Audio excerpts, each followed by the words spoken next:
Ladies and gentlemen, welcome to the Above the Bar podcast, where each week we belly up to the bar with a new guest, find out what they do, who they are, and what makes them great. So sit back, relax, and enjoy.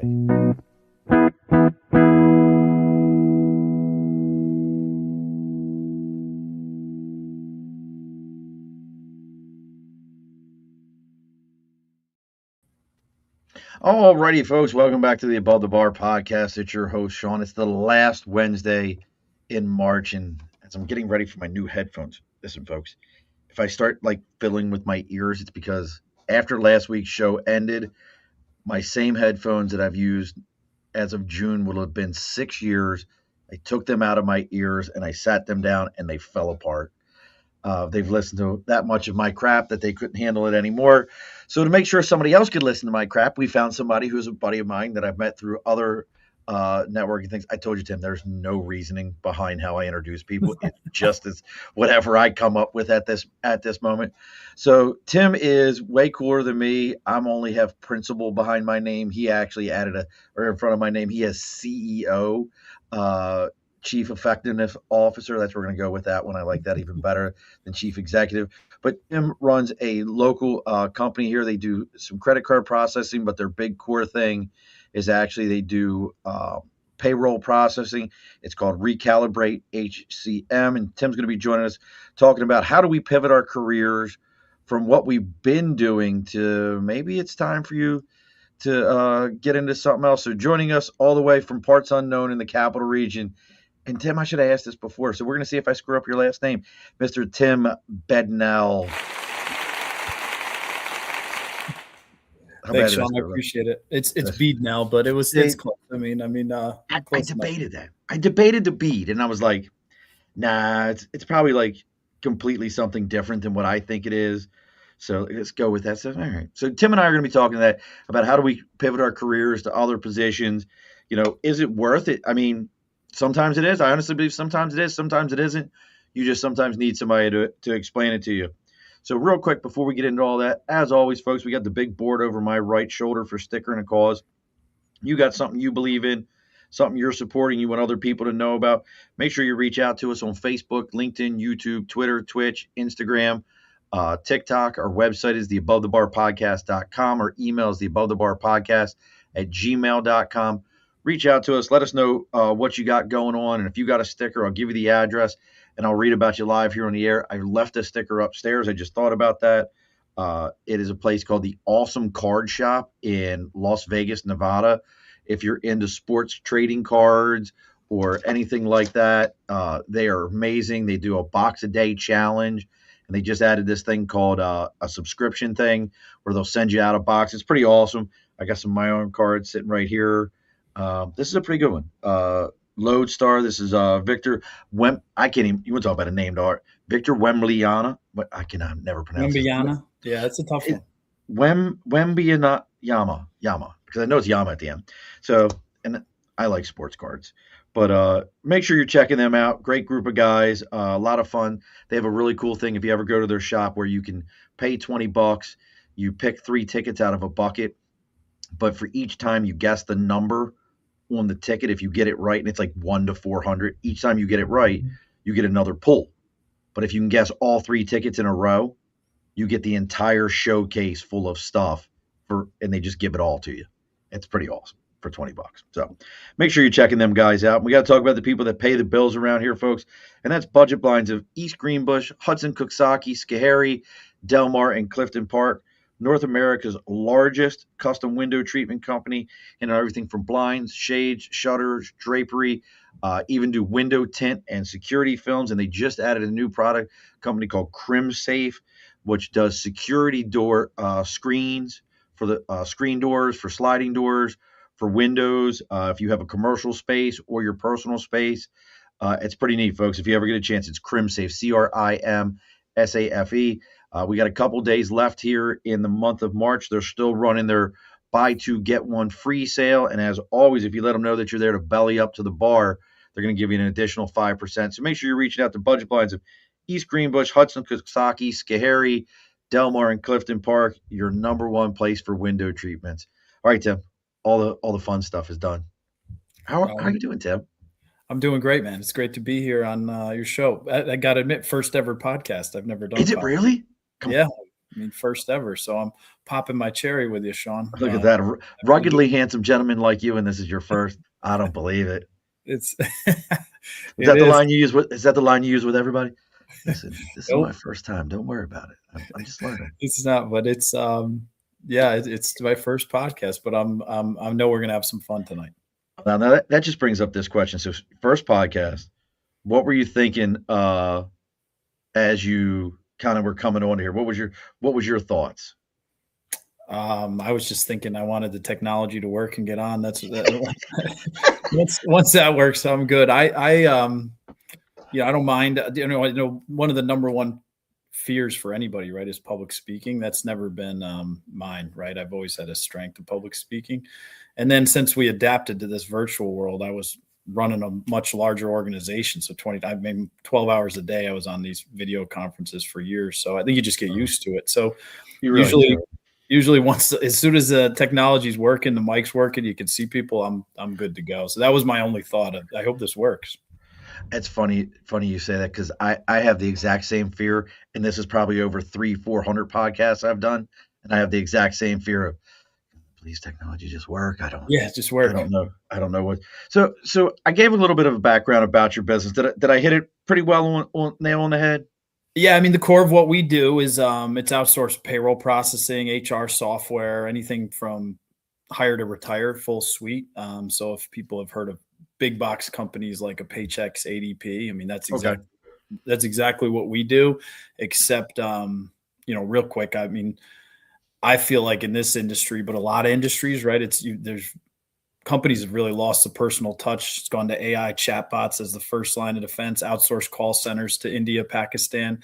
I've been in the industry a long time, and I felt this need of there's this gap of actually service. So payroll, if you think of any business, payroll is your largest expense, right? And it's very complex, complicated industry. So when you need service has gone way downhill in this industry. And I've seen it on a national level. I know every platform, every company out there. So we really at Recalibrate HCM believed there was a void in the market, and we're filling that void. And what I tell people is we're going in the opposite direction of the market. So where the market's gone, hey, we'll give you true SaaS, right? We'll give you software. Good luck getting service behind it. We're going in the opposite direction. So dedicated specialists, average tenure in my team is 20 years in the industry. Oh, wow. So you're talking to a dedicated person who knows in and out compliance, HR software, payroll. And they're honestly, I don't say this to beat my chest, but they're 6-figure salaries. It's a different compensation model.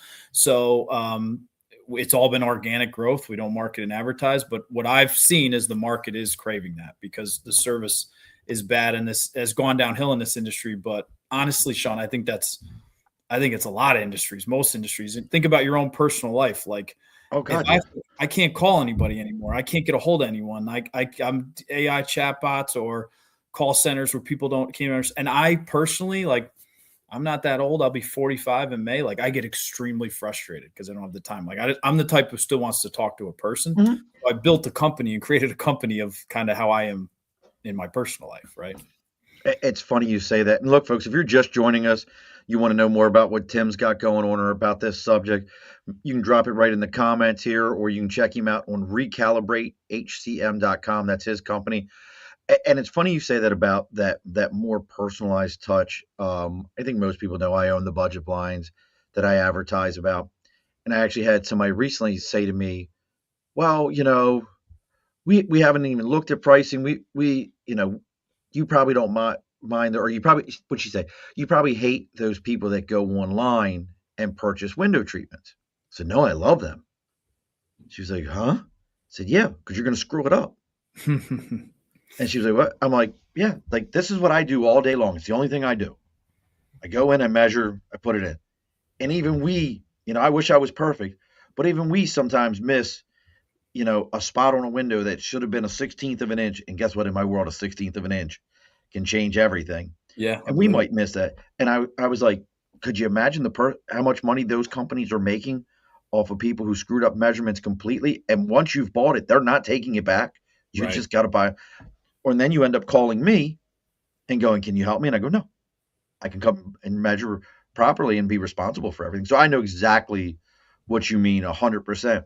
And even the call center, that's a big conversation. I want to talk about that for a second because that's a big conversation in my world. Because some owners are one man shows, a man with a van, as they say. And then there's others that are 125 employees. Well, hello over in YouTube world.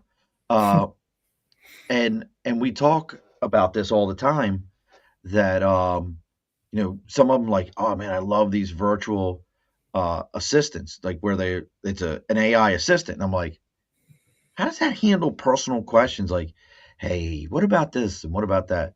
So I have now my assistant, she doesn't live here in the capital region, but she's a real person and we talk all day long and we work Yep. stuff like that real person who can really tell you about things. It makes a difference. Yep. I think the personal touch is dying. It's gone. Talking to a human who knows what they're talking about too, though. Some of people in my space, even when you can talk to a human, they're no knock. It's just a data entry hourly employee Right. who might not have the experience or training to answer questions. So then you're navigating and getting bounced around, or they're getting back to you. That drives me nuts. But you think of like look, AI is here and it's here to stay, and you got to pivot. Right. And, so we have plenty of AI in our software, but that doesn't mean, you're dealing with an AI chatbot when you need service or support. But just today, I got thrown to a chatbot for something else. I asked it a question. It said flat out, like, we can't help you with that. And I was like, what's the point? Like, what am I doing here? I just want to talk to somebody. So, again, I know which way the market's going, but I'm betting in the payroll space that AI can't take over payroll, and people still want service. People still want to be serviced in this space. So with us, I mean, it's been an industry I've been in a long time, but there's massive opportunity in this industry. That's what kind of got me into it. But if you have a business with 1, 2, 3 employees, or if you have a business with 300 employees, we service anywhere in between and more. And people still want to talk to people, I guess, is my point. Oh, absolutely. I mean, we were joking about it before the show, questions like, oh, hey, my employees are commission-based employees. I paid a commission. Now there's a problem with the customer. Can I do a chargeback? And I mean, I always thought, well, yeah, you do a chargeback anywhere. You can do a chargeback. And then I found out some states don't allow chargebacks.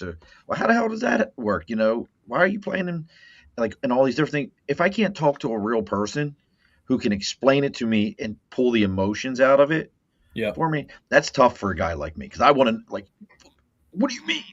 Yeah. I want to talk. I mean, it was really refreshing today. I had a prospect who they just lost an employee. So then I think their timeline has to change of them implementing, but the guy was definitely old school, but I was like, oh my God, that's the way I operate. But you don't see people operate this anymore.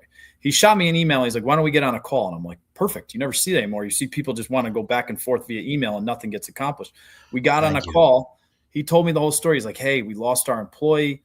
You got to call me back in 2 weeks because we got to start implementation. And I'm like, I go, listen, do you know how refreshing it is that you just wanted to get on a call with me as opposed to just go back? Now, you explained it to me. We're good. I'll call you in a couple of weeks, as opposed to people want to hide behind emails, chatbots. I'm not, and that might work for some. I'm just saying I have a different mentality. And I believe that the market is craving more interaction. So I agree. In my industry and a lot of industries. So, I think that's across the board in every industry. I think one of the things that's happening regularly is we've pushed so much to the world of AI and to the world of emails and all these other things that we're losing that individual touch. And when I say that, folks, I'll be honest with you, I don't care if somebody's overseas or not, if they know their business, if they know what they're doing and they can communicate with me. I'll tell you the one that drives me more nuts than anything, and I know we're not talking about pivoting careers yet, folks, is I can't stand companies, and in your industry, ADP is a notorious one for this, where Monday Tim is my account manager. Tuesday, Sue is my account manager. And then I get another email on Thursday that says Joe is my account manager, but I can't get a hold of Joe. And I'm still getting emails from Sue. And when I'm like, "Are you my account manager?" She's going, "Yeah." And it's like, who's Yep. running that? I can't. That absolutely is one of those things in those bigger companies that drives me bonkers. That's why I like, how local can I be? Like, it's your company. Tell me who I'm working with. If you know your employee for 20 years is leaving the industry, they're going to tell you far enough ahead and you're going to tell me, or they're Yeah. dead. They died. And it Yeah. just, with nothing we can do about it. I think the bar, you talk about above the bar podcast. I think the bar has become so low in service. So like if I give references out all the time for, prospects, and like call 200 of them if you want, see what they say about us, and they'll rave about us. But sometimes like, are we that great, or is just the bar so low? And I think it's a combination. I do think we service the hell out of our clients and we have our priorities intact. But I also think the bar is so low because Right. people have gotten used to just poor service and it's normal. Right. So I'll Right. just deal with it. When I haven't gotten used to it. It drives me insane. No. And people know one thing about me, I'm hyper responsiveness, right? Like you get in touch with me, I'm going to respond.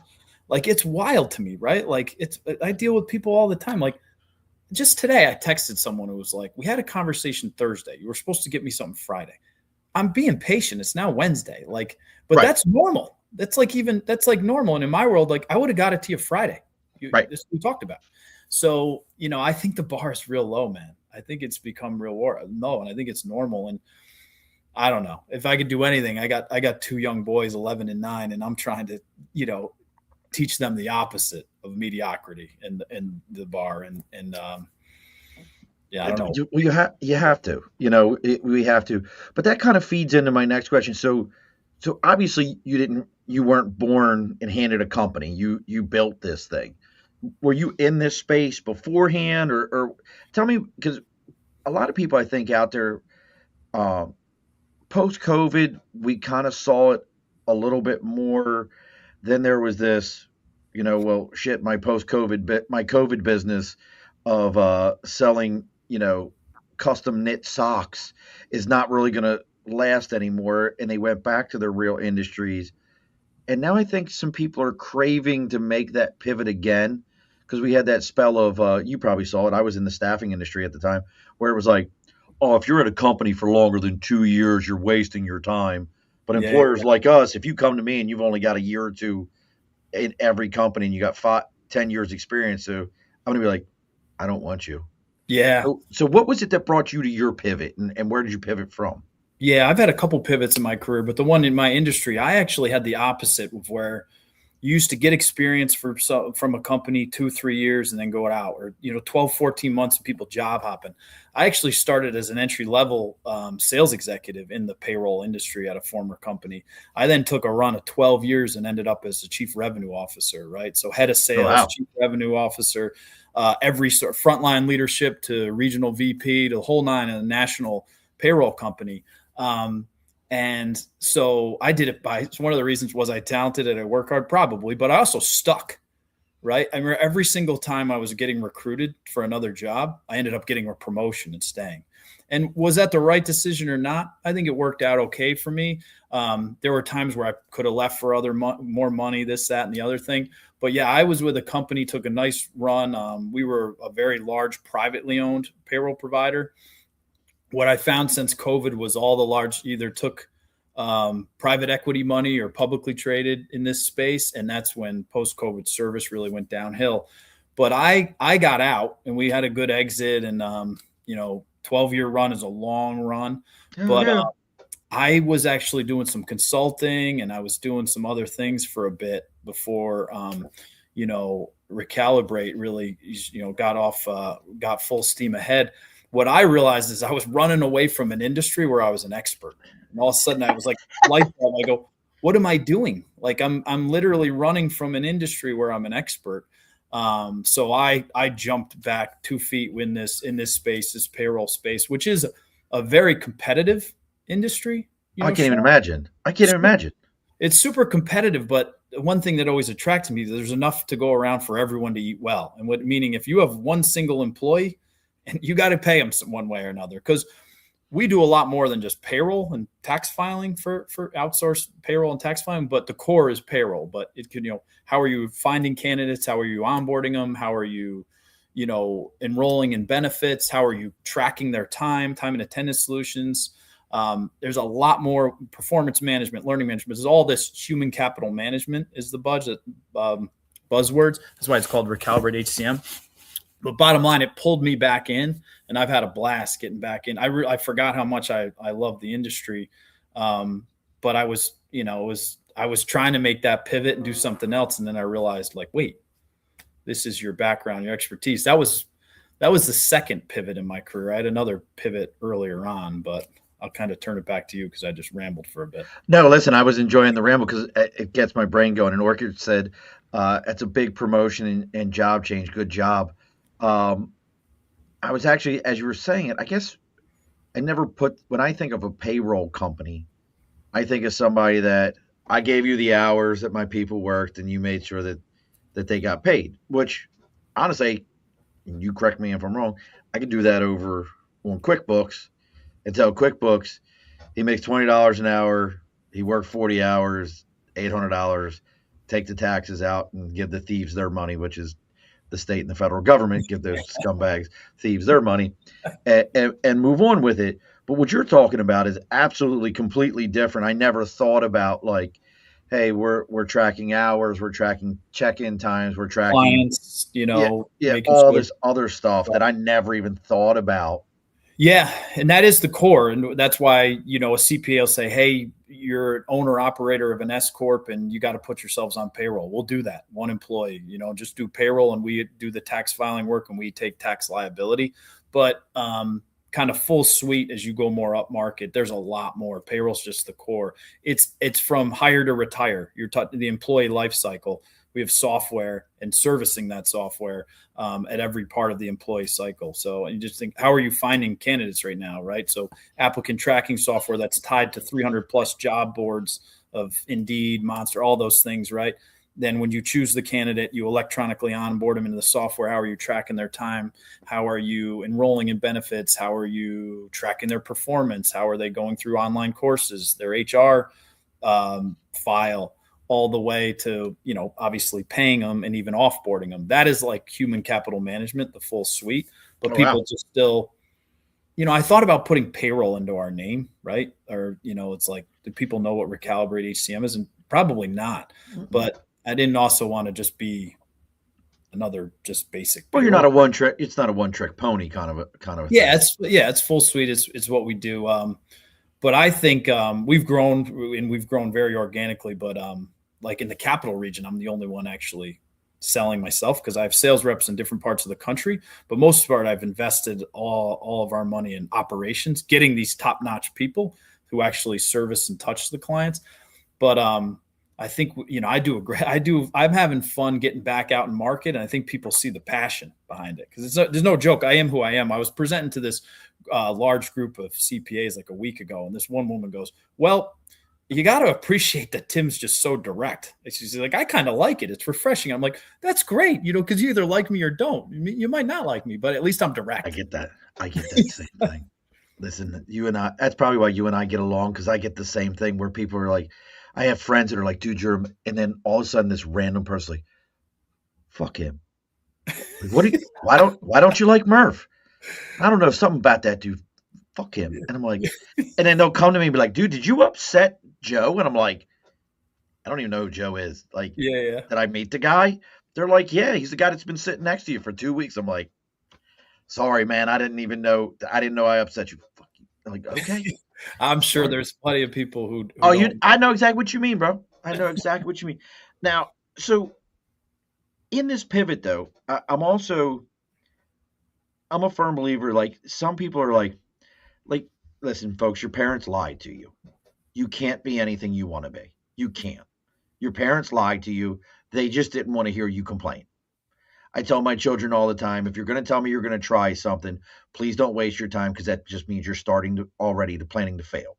Try means I'm planning to fail. That's all that word means, is I'm going to plan to fail this, but hey, I'm going to go try it. Great. I'm not going to try to be a surgeon. If I ever heard my surgeon go, I'm going to go ahead and try to repair that heart valve for you, I'd be like, dude, go get me somebody else. Right. So, I mean, so when you're making these pivots for yourself or other people, what are some, because I can't imagine that people aren't coming to you or have worked for you and like, Tim, I'm going to try to be an underwater basket weaver. Like, what are some of the things that you're telling to these folks when they throw that try word out you? And I don't mean, hopefully I didn't shock you when I was like, try just means you're planning to fail. That's all that word means to me. I plan to fail because I'm trying. Yeah. So people who are working for me for prospects Well, or you are just come to you like, hey Tim, you've been successful in leaving a career field and starting oh, something yeah, else. yeah. How did you do it? How can I do it? I'm really thinking about starting a foot finder account and taking pictures of my toes, man. What do you think? You Yeah. know, Well, I don't have to tell a former Marine about discipline, right? I guess probably you know that word and probably live it and preach it, man. So every I day. remember I've gotten that before. Just people want these things, right? They want all these things, but like, are they willing to put in the work that it takes? So discipline to me has always been doing the things that you don't want to do and you do it anyways, right? Like I'm a 5 a.m. workout guy every day. I don't feel like Oh, getting up at 5, like, but I friggin' do it, right? So, these people want these things. I'm going to try it. I want this company. I want this. Are you willing? And I had over 100 sales reps at one point, right? Are you willing to put in the work it takes to actually get it? And I don't think a lot of people are. And I think culture is becoming even worse now of that, honestly. I guess we said it was direct, but one of the things, like I'm a big sports guy. I coach youth sports. I played sports. I played sports in college, right? So I think so I'm over the top with it a little bit with my kids, only because I think it teaches such life lessons. absolutely. And I coach every kid the same. It's not about my kids, but I'm so passionate about it because it's like, where do you get the work ethic, the discipline, the teamwork, the, collaboration, everything? Like sports teaches that, right? You're not getting it from, sitting on a video screen or a phone, right? So, and that discipline, right? So, to your point, right? Like you can't just try anything or this and that or plan to fail. Like you got to be willing to commit, put in the work. Like I tell my kids all the time, you can be as good as you want to be, but you got to put in the work, right? And there's always somebody getting better. So you think you're so good, you better put in the work because there's always someone getting better. I don't know. That's just how What's an that's amazing? Listen, that's got to be the approach. I mean, so many people think and the reason I bring it up is I just think about so many times, people. We live in a world where people are like, well, I'm going to go ahead and travel the world now so that when I'm older, I'll work when I'm older. No, you won't. Because I don't know about you, Tim, but I have no interest in hiring a 35-year-old with zero experience who can tell me the color of what the sand in Acapulco looks like yeah, because he spent the last 20 years after college or whatever traveling. I don't want you. But I will hire the 35-year-old who's like, yeah, man, so I was 5 years with these guys, 7 years with these guys, spent the last 3 years with another company looking to get into this space. Oh, okay. You, right. you, They you like to showed work. some commitment. They had some longevity. It wasn't. I Yeah. mean, I used to hire so many people. You look at that like it's like, how can we hire you? Your longest 14 months here, 12 months here. And it's like just job hopping. It's like if you left, you're going to do the same thing to us. We're going to invest in you, train you, and then you're just going to leave. There's got to be some commitment, right? And um, But is I that our fault too? That's the other question, though. As a business owner, is that our fault? And here's what I mean by that. Do too many businesses out there, we don't give people the reason to stay because we're already expecting them to leave.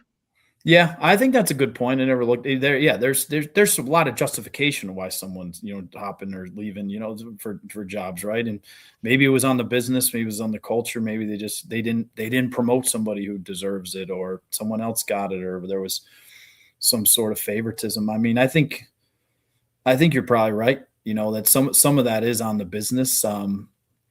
Luckily for me, like my business now is all people that we've worked together in the past, right? So everyone on my team, we've known each other for 10 plus years, and it's a little different mindset. So there's a trust, there's a loyalty factor, and that's all good. But it's not easy finding and retaining good, talented people, especially in today's environment, right? It's just And once you found somebody that you can deal with socially, I guess is that the right way? Like, I like you as a person. You don't want to lose them that way either. You're like, I'll find somewhere for you. I'll find somewhere for you if I like you personally, because yeah, that's just as difficult. Oh, there's my cousin Kathy. Just so you know, she's way, way, way older than me and nowhere near as likable as I am. But she just had a tough one. After 22 years with one company, she's that's had to enter the job market, and not through her own fault. Um, they shut down in her location, and she'll correct me here in a moment because she thinks she has a right to, but as family. But she'll tell. I think they just shut down in her area. They may have offered to move people, but she can't. Like, that's where she's That's from. tough, and you're seeing more of that, right? It's just you're not just going to snap your fingers. The market was so wild, right? In that 2021, I remember there was like overpaying for talent, and everyone was hopping, Oh, and now dude. I think probably everyone's paying for that. Like, so it's a correction of the market. So someone like your cousin now loses their job after 22 years, and it's you used to be able to write your own ticket. Now it's much harder, right? Re-entering and finding companies. I think it's like because there was such an over pivot, in that 2021 post-COVID market. Yeah, there it is. She was offered to move to Dallas to keep her job, but she lives in Tennessee. Like, that's like that would be like you or me being like, "Oh man, my company shut down." But you can go to Florida. Right, right, Well, right. I'm not from there. That's not my people. You're right. You That's know. And Orchid's kind of in the same realm. She was in the Marine Corps also, 10 years at Amtrak, and can't physically do her job anymore because her spine, but I still have to drive to work because how do you pick? Because where I know her deal is because she doesn't have enough time into the medical system for that company and the union to leave and be able to retire with the benefits.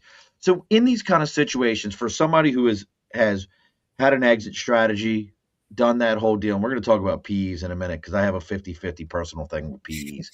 Um, but for somebody that has left, how do you how would you advise somebody who, and listen, I mean, my cousin, 22 years, she's an expert in what she did. Orchid, 10 years on the railroad. Railroad's very difficult, transferable skill because you have to do railroad. right, Uh, right.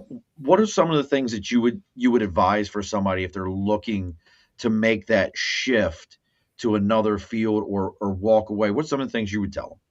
Yeah, and I don't think mine's going to be revolutionary, but I mean, it's networking, right? It's just getting out there, talking to many people, joining different groups. So because that's really how you get most likely you get offers or connect. It's all through connections. I look at my every single job I had or ever was through connections. I remember I ended up in a branch of the governor's office in New York State. It was I a friend of saw that.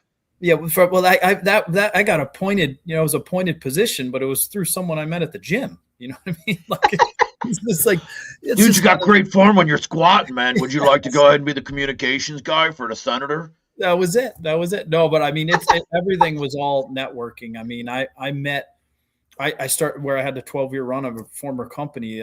Someone referred me in from someone I played softball with, right? Or my first job in New York State was a state job. It was my a friend of my mother's, right? So I mean, so it's just I feel like that's still how you get. That's even more so now to get jobs. You want to talk about AI, like if you're just submitting resumes to some of these companies now, are people even looking at it? They're Right? You're not. getting shifted out from AI, and like they don't really know you. So it's going to be someone who knows Kathy, for instance, your cousin, and who trusts her, or someone who refers Kathy to someone else, or a referral of a referral of a referral. Right. So, I mean, that's my biggest advice. You got to get out there, do different things, talk to people, network, tell your story, share your story, because that's really how you're going to find your next home. I think you gave her the answer, Kathy. If I remember right, you played softball in high school, so Join that's a your team, answer. Kathy. You got You to got to join get, a softball you team. got to join a softball team, and then you'll be perfectly fine. And somebody will come right along and be like, you could do whatever you want in Tennessee. It's all taken care of for you. That's it. But I mean, I agree with you. I don't think since I retired from the Marine Corps in 2014, my first job was on the railroad, and that was because I met somebody and they were like, "Hey, we'll help you out." My next job was another railroad job because another Marine it referred me. My third job was somebody reached out to me while I was on the railroad. Another Marine was like, "Hey, you want to get back into staffing?" Even when I bought the budget blinds, the guy who helped me get on with Amtrak was the one who introduced me to the guy who sold me my franchises. Yeah, I, same I thing. yeah. Look, she's like, post cancer, no playing these days. That's bullshit. Don't make excuses. See, that's excuses. I don't even want to hear it. You can go coach a girl softball team, can't you? Mm-hmm. She'll give me some kind of rational shit here in a minute. But I mean, it's a great point that like you have to get out there and do it. And that's actually how Tim and I met, was through a local networking group that somebody else introduced me to. He was probably the same way. I don't think at this point that Paul has to advertise that thing. Just somebody sends the link to somebody, like, show Yeah. up. Great networker. Yeah, absolutely. And then you just meet people. I know when I was getting back out on the streets and I'm coming from C-level type executive, you got to humble yourself real quick. I'm a nobody, right? I got to, and I thought to myself, what am I going to do? Okay, well, I've built businesses before, built pipelines and stuff like that. Do all the things, get back out and market, join networking groups, tell my story, and eat humble pie, right? Just get it. And I've been doing that, and met a ton of great connections, have a great channels, but like, you just got to do it. You got to just start. Don't start tomorrow. You start right now. You just got to get out and do it. And staying with the networking thing as part of the pivot, is there, and what are some of your, I mean, and I honestly, we joked about the softball thing. To me, that's networking. Yeah. You're joining a team. There are people from all over the place. They have a simple liked interest on it. Going to the gym, eventually you'll find a gym buddy that you start talking to, and you'll find out, they're in a completely different industry. But for that person who isn't like you and I, who has no problem, I have no problem walking in a room and I'm going to make friends. I'm going to find somebody. I'm going to eavesdrop on a conversation I have nothing to do with. And I'm going to be like, "Hey, let me throw my 2 cents in. Sorry about that. I'll leave now." And then they're like, "No, stay. You absolutely know nothing about this. Stay with us." What are some of the things that you would say, hey, if you're going to get out and network, what's some of the stuff you would say to folks as far as finding those networks? Yeah. I mean, it was a struggle. Like, I mean, I know some people like, chambers force you to kind of meet people, like local chambers. There's a ton of just networking groups, out there, find one. I mean, so maybe try doing something you never do. Just try to actually, like, when COVID, I built my own gym. Like, I have my own gym in my basement. I have something called the Tonal too, which is like one of the greatest pieces of fitness equipment ever. We could probably spend the next 20 minutes just on the Tonal. I should get paid by Tonal. But like, I'm the type that I don't need this people to put, like, I can come down in my basement and just get after it. Right. But I was like, I got to change it up. And I miss kind of that environment of a gym. So I hadn't done it since COVID. I stopped with a gym in 2020. So I just joined a gym again, right? Like, it's just because it's a network. And literally I was there like 2 weeks ago. I saw a guy that I went to high school with. He's like, "Dude, I've seen you on LinkedIn. Like, you got your own payroll company right now?" He's like, "We'll roll with you." And he like called me up, and it's a good sized company. He's just like, "My dad has this company. I've taken it over." He's like, "We'll roll with you. We're with, they're with a big box right now." And I'm like, that would have never happened if I didn't, all right, get back out there. Like, don't just be working out in my basement. And so I guess my point is, you just try something different. Join a group, do a different activity. Whatever that is, right? Like, What you bring it? Or no, an art class. You're talking about art, right? Like, Yeah. Like a cooking class. I don't know, anything, because you're just going to meet people. Well, that's it. Just share get your out there story. and meet people. That's it. Well, it's funny what you're saying with the guys. "Oh, I saw you on LinkedIn. Da da da." Never. I guarantee you, he was the guy that goes, "Man, Tim's doing. I got to call him. I got to give him a call. Every time he saw your post, I got to call him. Yeah. And guess what, folks? If you didn't know, if you feel like nobody's paying attention, that's a perfect example from Tim that somebody is watching, somebody's paying attention, somebody's looking at what you're posting, whether you like it or not, whether you think they are or not. It takes 27 contact points in marketing today for one phone call. Yeah. So if you wonder, if it used to be back in the day when we were all kids, it was 9. They said 9 contact points. You see the commercial multiple times. You might see a billboard. Today, because we're bombarded by so much marketing, they say it takes 27 because we look at things and we go, yeah, I give Tim a call, but I'll wait. I don't even think he's going to be around next year. Yeah. And now you got to get out of your comfort zone too. I will give someone credit. I hired someone like outsourced marketing for me. Okay. And well, you probably know her. I'll give her a plug, like Dagmar. She's been at our. Oh, absolutely. Yeah. So she was doing my German juggernaut. I absolutely know. Yeah. So awesome. She was forcing me to do things I would never do. Right. So I'm a guy that doesn't even have a Facebook or this and that too. I've always had a Facebook account or anything like that. So I had LinkedIn, and she was like, look, you're so passionate about sports and tying those what's your lessons into business.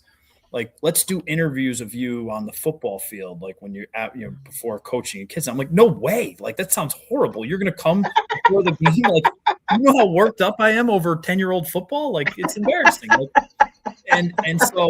so what I found, and this isn't going to come as a surprise, do a post on compliance and HR payroll or like educational post, no traction, right? Do a post of me interviewing on a sports field or at a gym or anything like that. Boom. 100 thousands like of views and shares and stuff like, because that's what people care about, because people care about the personalized stuff, right? Or this, and I would just tie in sports. My point is, I would never have done that on my own, ever.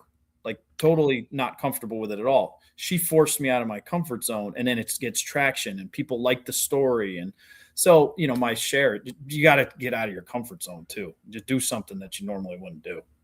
Well, that brings up a great point as you're saying that is, other people know better than you do.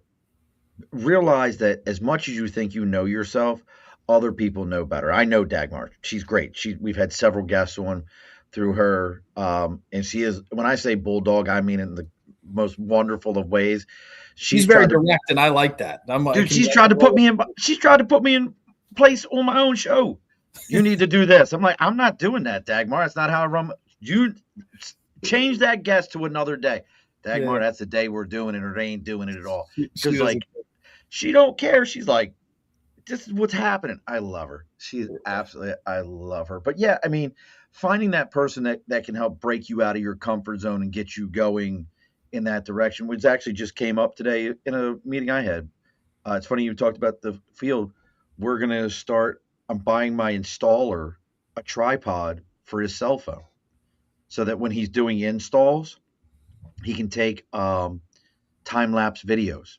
Yeah, people will watch that. They won't read anything, but they'll watch that. You post a video on that, they'll watch it all day. An hour of him doing something condensed to 30 seconds. They'll be like, this is fascinating. Yep. Absolutely. Like, yeah, that's what people watch. Well, real quick here, folks, we're getting ready. It's almost last call here, so let's keep it simple. Let's keep it simple with good conversation deserves good whiskey. This week's episode is brought to you by New Scotland Spirits. Small batch, handcrafted right here in upstate New York using local grain and real attention to detail. No overthinking it, no dressing it up, just a smooth, bold pour that does exactly what it's supposed to do. Shows up every time. Wish we could get all of our employees to do that. So whether you're at the table, at the bar, or you're just taking a minute for yourself, make sure what's in your glass is solid. Check out New Scotland Spirits at newscotlandspirits.com. New Scotland Spirits. Simple, solid, damn good whiskey. I love it. I went to high school with him, I believe. One of the Jesse? friends. Yeah, Jesse. I went to high school with him. No shit. Yeah. Yeah, he was a couple years younger than me, but yeah. I mean, I hold it against him that he was an Army officer, and he couldn't make it as enlisted, and then he joined the Army also.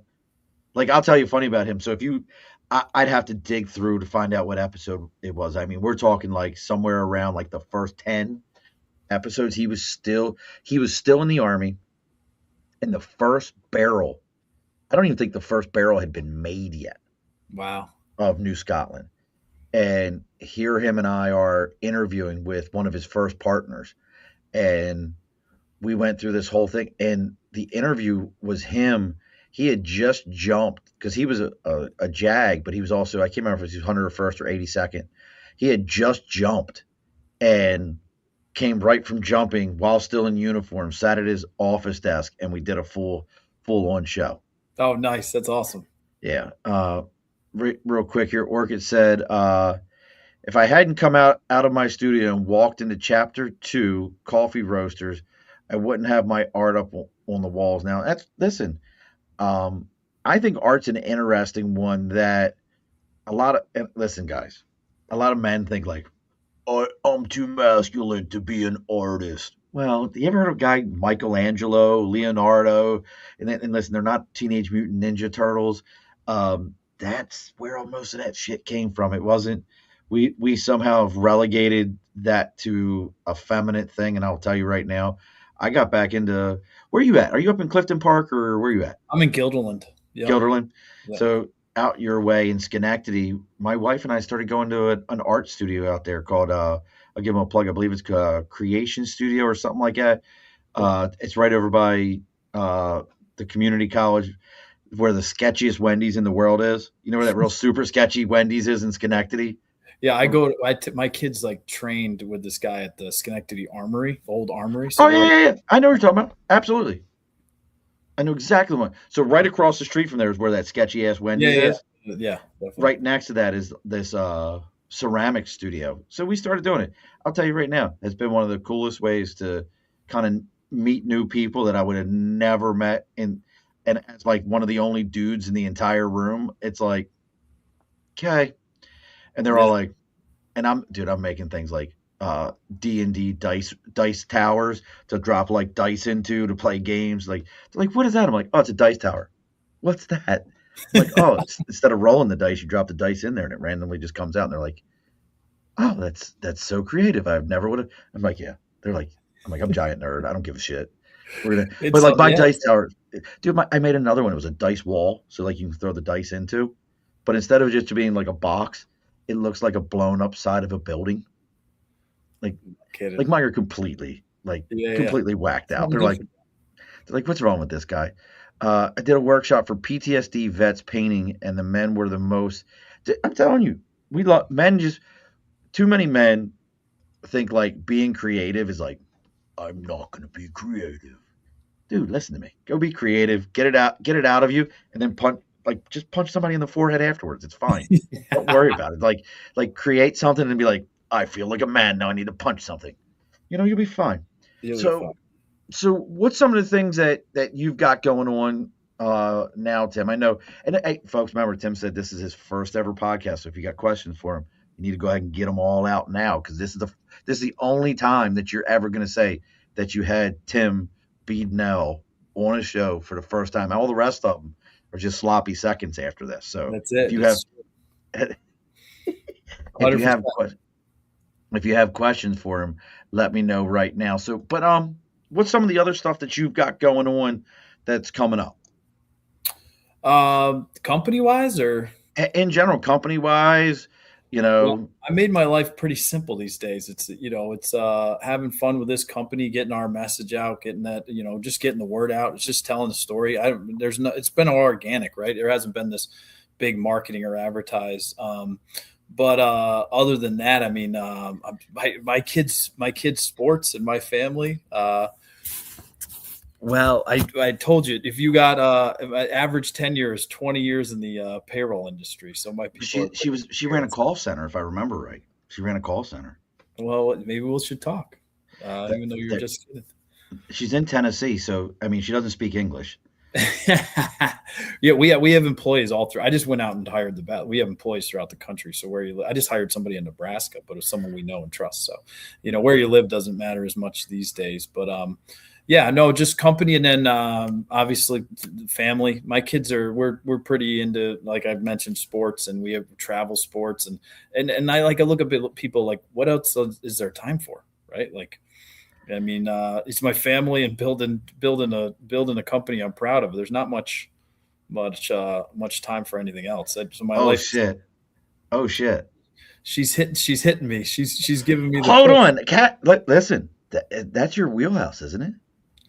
Workforce management. Yeah, I mean that's what we do is basically, yeah, Kathy. I don't manage know. the workforce. She Oh can my reach god. out to me. We're always just I- looking to connect with good people.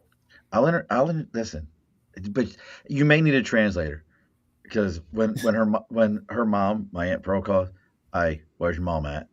And Kathy sounds the same way. She's like, I don't sound anything like that. Yes, you do. You sound every bit like that. Well, it's like one of those things, like you never know you haven't, like Oh, you don't know you have an accent, right? I absolutely know. 100% no. Like you have no. I'm from Baltimore, brother. I spend any time around people up here, and they're like, "Are you from Georgia?" And I'm like, "No, I'm from Baltimore. Nothing like it." And look, Orchid said, "Yay, congrats on your first podcast." She wants to know what you would recommend for an artist trying to get themselves out there. That's a very interesting question. It's yeah, and I'm not. I don't know if I'm the expert on that, but I would. Come on, I let's don't see, know Tim. the world, but I'll give it. I mean, I kind of reemphasize something I said before. Is you got to do something different, right? You got to try something different. You got to try meeting new people, doing something that you don't do normally do, right? It could be joining another group. It could be going to an event. It could be getting out in a chamber, whatever. There's groups everywhere. And you'll know pretty quickly, is it a waste of time? But you know what I've found sometimes, man, like, like if you're like some sort of networking event or group or meeting you don't want to go to, it's always the one that you're dreading the most, or like, this is going to be a complete waste of time, right? Where it's like, it's gold, right? You meet somebody there, you have a connection, it leads to something else. It's always the one that like you're not going to do. So sometimes I always force myself to like, kind of that mantra of like one more call, one more meeting, whatever, like that. Absolutely, I'm 100% One with more you. rep, right? But like, this is like, I'm not going to this. This is a waste of time. There's no ROI from it. I'll get nothing. And it's like you force yourself to go. That's where you make this great connection. You're like, I'm so glad I went. So, to her question, I think it's just you got to just put yourself out there, do Do something one different. more. Do Do one one more more. painting. One more, well, yeah, one more painting, one more call, one more event you didn't think you go to, like one more conversation that you wouldn't have had. I absolutely agree with that. And just so you know, Orchid is not Baltimore. It is Baltimore. It's Baldamor. Baltimore. The our T's are completely D sounds, and it actually depends. I saw this recently, and it was wild. I'll recommend a show to everybody. Go watch. We Own This City with the hell's his name? John. I think it's Brenenthal. He's the guy who played the Punisher recently on TV. He also played Shane on Walking Dead. Mhm. Um, Great actor, but he plays a Baltimore City cop, and this is post Freddie Gray in Baltimore City, and what is today considered as the most corrupt task force in U.S. police history, the Gun Trace Task Force.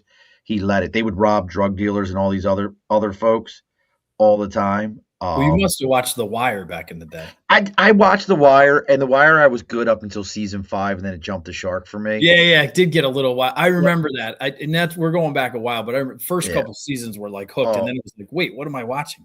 yeah, it's like I'm gonna create a serial killer that's not really here, and I'm like, Yeah, okay, guys. sometimes that happens to a show, but like that was like in its Oh, in its in oh its yeah. time, it was like that was excellent.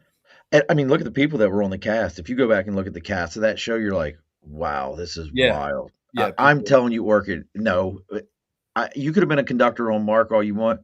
So there is two different Baltimore accents. This is the wildest thing. Okay, real quick, lesson on Baltimore accents. There's two Baltimore accents. There is a white East Baltimore accent, and this is a real thing, in a white East Baltimore accent. Hey there, hon, I'm gonna go on downtown, maybe go catch an O's game. We'll come on back. Maybe we'll sit down, have some crabs, head on back. Don't even worry about it, hon. We'll have a good old time, Mary. It'll be a good time. Listen, just come on with us. We'll have a good time. Don't worry about it. Them guys down there, they're fine. Don't worry about it. a very East Baltimore I've white never heard accent. that from Baltimore. Watch that show because he gets onto it and he's like, you'll hear him be like, Adrian Hahn, we own this city. You ain't got to worry about that. This is our city. We run this place.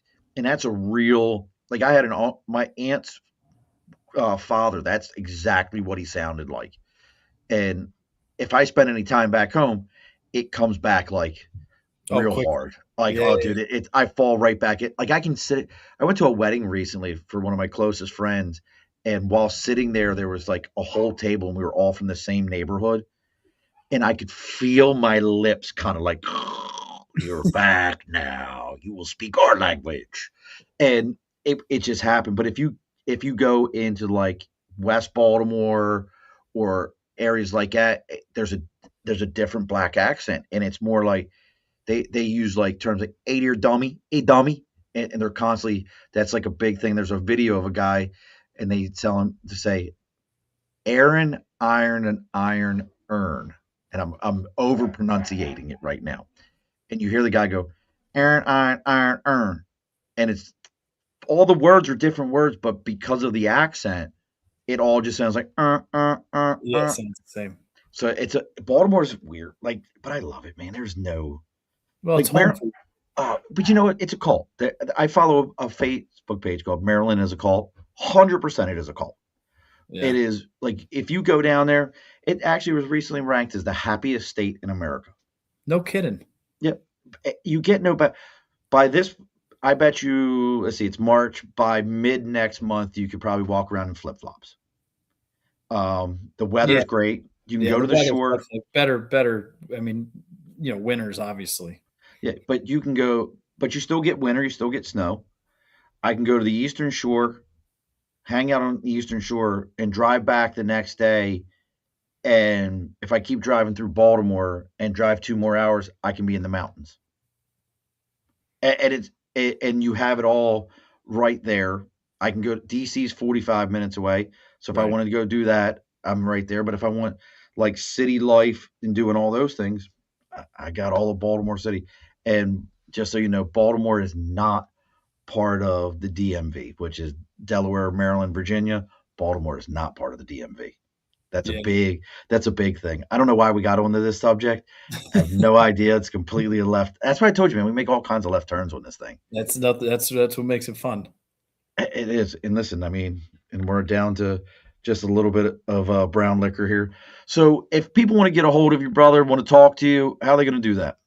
Yeah, you can find me on LinkedIn. Just look me up on LinkedIn. RecalibrateHCM.com is my company's website. But hit me up on LinkedIn. I think that's the easiest way. It's the only social media platform I do. I got to do more, and maybe I'll start doing more podcasts. But LinkedIn would be the easiest, and my contact information's on there. And message me. Would love to connect. Love to keep sharing our story, what we're doing. I'm pretty proud of what we're doing in the market. Pretty passionate about what we're doing in the market. It's just getting that word out there. But yeah, this is fun, Sean. I mean, I'm glad I did it. You'd show how many. I think I brought this up in like the fall. I was already booked to May. Or March. That's how booked this podcast is. So I'm booking into June right now, yeah, I believe it. and even that I've kind of been backing off and being a little bit bougie about it. Where I'm like, people reach out, I'm like, all right, this is when the shows are. Well, can you change? No, Yeah. people. It's your show. Dude, it's 6 years. Father's Day of 2020. My wife bought me my first set of equipment before I upgraded everything. And this Father's Day weekend, this year will be 6 years of doing it. That's awesome. Orchid said she just followed you on LinkedIn. Awesome. Thank you. Kathy needs to go follow you on LinkedIn. But seriously, man, this is great. Check out what Tim's got going on, folks. As I always say, if you found us through Tim through us, make sure you take a moment, figure out how to get a hold of him, give him that like, share, follow. Same thing we always ask for everybody. That like, share, follow makes a big difference. My buddy Nate just popped up. I'll do this for Nate real quick. We normally have a final question, but Nate normally has his question. So Tim, since we didn't even get into your college sports career and all that, but I'll ask this question, then we'll ask our final normal question. So what is your go-to? This is Nate's normal question. What is your go-to win a game meal? whether it's with the kids or your own sports, what is your go-to meal? Like meal, like what I'm going to eat or a place? Like you won something. I don't care about if it's a place, if you're like, oh, I got to go to Ruck's for wings or Bacchus for wings, whatever it is for you. What is the go-to? Tim just won something or closed a big deal. What is the celebratory meal? Yeah, so I might start with a Belvedere and club soda. That's what I might Okay. start with, all right? Because I know you're a brown liquor guy, but I'm a Belvedere guy, so I'm gonna start with a Belvedere and club soda, and then really, man, I mean, just get any sports bar where we kind of all get together after a big win, like just different sports bar, and I'm kind of a healthy eater, so I'm pretty boring, to be honest, but I'm gonna start with that Belvedere and club, and then I'm gonna relax and enjoy the win, and then kind of carrot sticks at that point. Belvedere and club, and then carrot sticks for everybody. That's it. No, I don't know. I mean, I'm not that interesting when it comes to food. No wings, no like, oh, gotta have these wings, like Rusty Nail wings or something like that. No. We put a Juniors in Guilderland, like I don't like Juniors. Yeah, well, that's there's not a lot of places in Guilderland, so it was almost like we overused it, and then we had to like find different spots. I mean, so you're not far from Cock and Bull, though. I'll even say that you can head out to Cock and Bull. Where's that? I think it's Glenmont. How far is Glenmont from you? That's probably I mean, that might be like 20 minutes or so. Cock and Bull. Yeah, that's I'm sorry, it's Galway. Galway. How far is Galway from you? That's Galway. Isn't that like Saratoga County? I don't know. I know we like to go out there like every so often. It's kind of a hike, but I'm in Rensselaer County.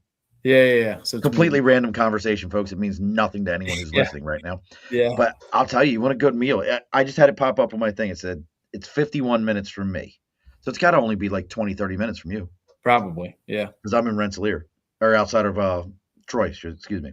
Yeah. Yeah. Highly, highly, highly recommend it. If you've never been, bro, oh my God. It's a steakhouse.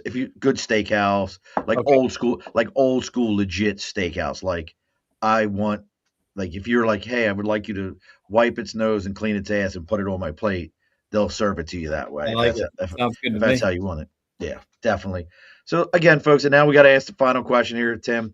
Don't log off on me afterwards. I just got to talk to you for a couple minutes afterwards.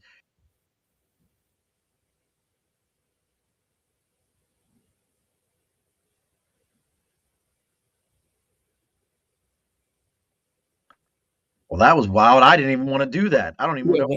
That was very interesting. All of a sudden, I was gone. It was weird. All right. Why is my Aunt Eileen put an angry face? Aunt Eileen, why'd you put an angry face? You never put an angry face. You've never given me an angry face on any show. I don't know what happened there. All right. That was weird. I had to find out. She's the nicest person in the world.